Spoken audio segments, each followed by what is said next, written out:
Hi everyone, this is Courtney, your Lexis research attorney. Wanted to show you some resources for drafting briefs or motions to the court. Often when you're writing to the court, there's a procedural element that you have to now worry about as well, whether that's a motion for summary judgment, a 12b6 motion, a motion to dismiss, whatever it is. You've got the procedural requirement in addition to the substantive research that you have to do. So when you're researching these procedural requirements, I'm going to encourage you to take a peek at practical guidance.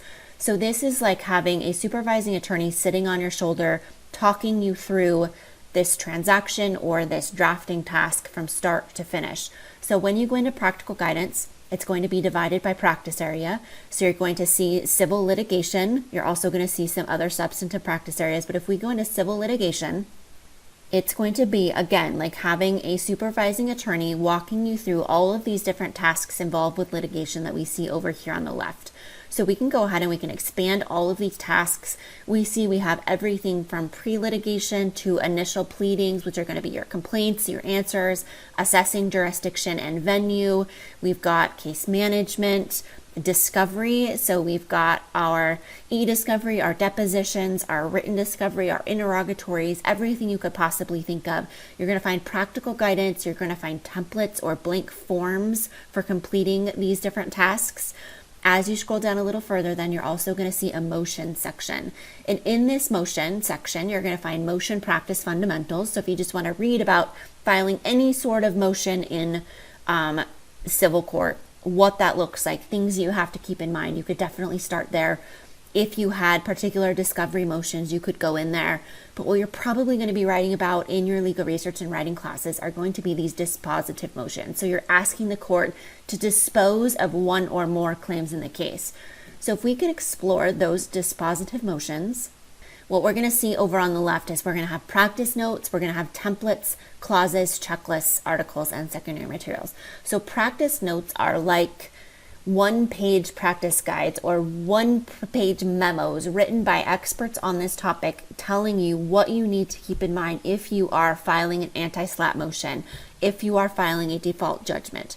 These templates then are going to be blank forms or templates, fill in the blank boilerplate templates for you to go in and fill in your party-specific information for these forms.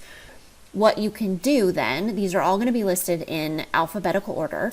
So if I was on practice notes, I could narrow down by my jurisdiction. But if we do not have your jurisdiction here, don't worry, because federal is always a really great place to start because a lot of the states have adopted the federal rules of civil procedure. And so you can go into the federal. And then let's say that we are working on a motion for a summary judgment. All of these are going to be in here alphabetically, but here we get to summary judgment fundamentals, summary judgment making the motion.